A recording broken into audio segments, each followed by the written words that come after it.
As shown earlier, an airplane dispatched assuming dry runway but operating on a slush-covered runway would not have the ability to stop from V1 within the normal dry runway distances. Nor would it reach 35 feet within the available distance following a failure of the critical engine. The Quick Reference Handbook and the Flight Planning and Performance Manual contain takeoff performance data for runways contaminated with slush or standing water. Slush on the runway will reduce the airplane's capability to accelerate, and it will also reduce the airplane's ability to stop. While accelerating, the aircraft tires displace the slush. The displacement of the slush creates a drag force, which reduces the airplane's acceleration. As the airplane accelerates to a higher speed, the spray from the displaced slush will start impinging on parts of the fuselage or wings, creating even higher slush drag force. The slush drag force goes up with the square of the ground speed. The slush drag force peaks just above the hydroplaning speed and then decreases with further speed increase. Hydroplaning speed is the speed when the tire starts to lift out of the slush. The drag forces due to slush displacement and impingement begin to decrease at this speed. If the airplane must do an emergency stop, the stopping force due to the wheel brakes will be greatly reduced due to the reduction in tire-to-ground friction. This is particularly true at high speeds where the tires will hydroplane.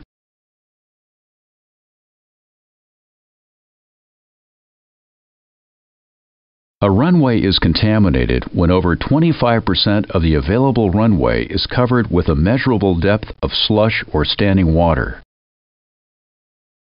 The Quick Reference Handbook and the Flight Planning and Performance Manual contain data for slush depths of 2 mm, 6 mm, and 13 mm. Takeoff is not recommended in depths greater than 13 mm due to the possibility of damage as a result of spray impingement on the airplane structure.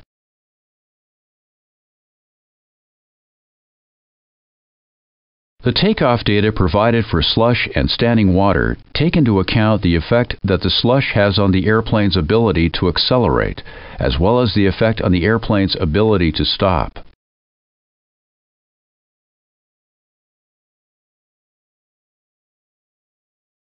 As with the slippery and wet runway data, the effect of slush takeoff weight is minimized by using a reduced screen height of 15 feet for the engine inoperative accelerate go distance and credit for 1 engine reverse thrust on the stop.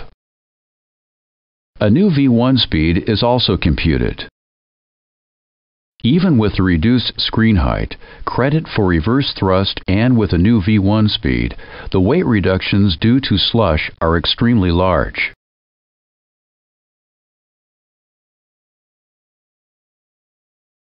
The slush and standing water data is presented in the Quick Reference Handbook and the Flight Planning and Performance Manual in the Performance In-Flight section. It is in the same format as the slippery runway data. There are 2 data adjustments plus V1 MCG limit weight information provided. The data adjustments are for takeoff weight and the V1 speed. These adjustments represent how much the takeoff weight must be reduced and V1 adjusted so that the distance required for accelerate go and accelerate stop will not change. As mentioned previously, to minimize the weight reduction, the screen height above the end of the runway is reduced from 35 to 15 feet, and credit for 1 engine at reverse thrust is assumed during the stop calculation.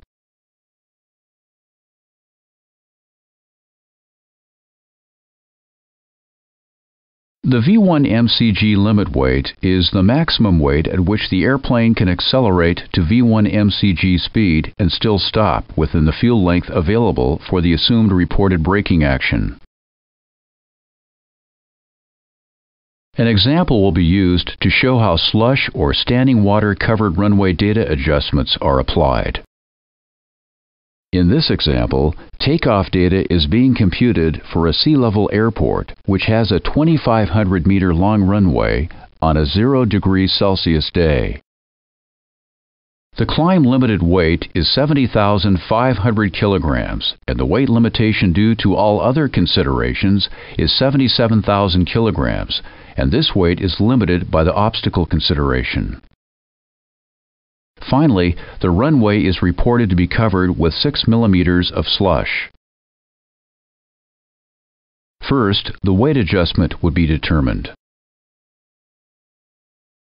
This weight adjustment is added to the normal dry runway field length or obstacle limited weight. The chart is entered with the dry runway field length or obstacle limited weight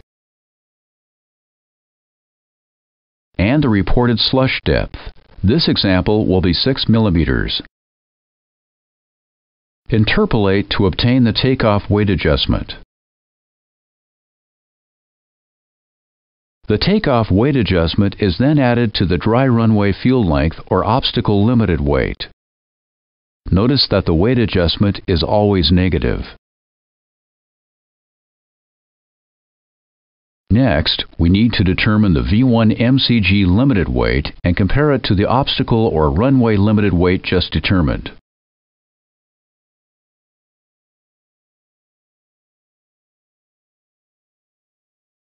We start by entering the V1 MCG limit weight table with the field length available. Go across to the column which lists the pressure altitude and reported slush depth and determine the V1 MCG limit weight. In this example, the V1 MCG limit weight would exceed 93,200 kilograms, the highest value in the table. Compare the V1 MCG limit weight and the field obstacle adjusted weight. The lower weight is the 6 mm slush covered runway adjusted takeoff weight due to runway considerations. In this case, the V1 MCG limited weight is not limiting.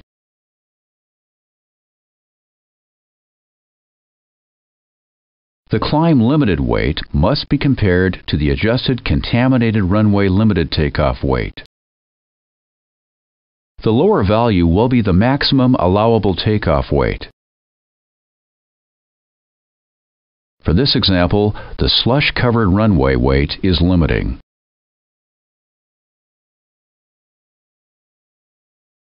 Next, the V1 speed must be computed.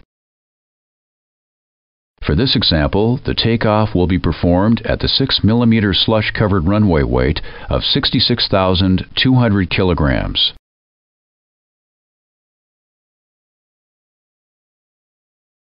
The first step is to obtain the normal dry runway takeoff speeds for the planned takeoff weight. These speeds can come from the Performance In-Flight section of the QRH or from the FMC.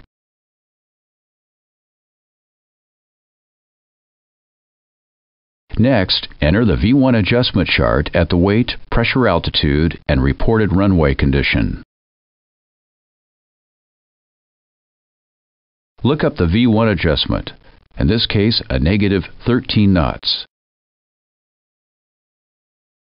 Adjust V1 by the amount in the table.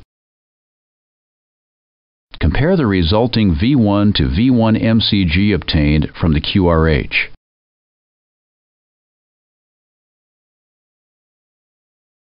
If the resulting V1 is less than V1 MCG, set V1 equal to V1 MCG. In our example, no adjustment is required. Finally, the 6 mm slush-covered runway V1 would be entered into the FMC. The slush-covered runway takeoff weight and V1 speed computed using the described method will result in the same takeoff distance as required by the original dry runway weight.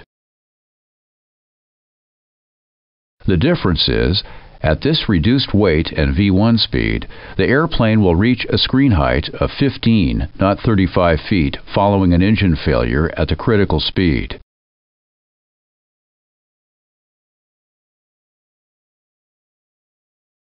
The airplane should also be able to stop on a runway with slush with the use of maximum manual braking and one-engine reverse thrust.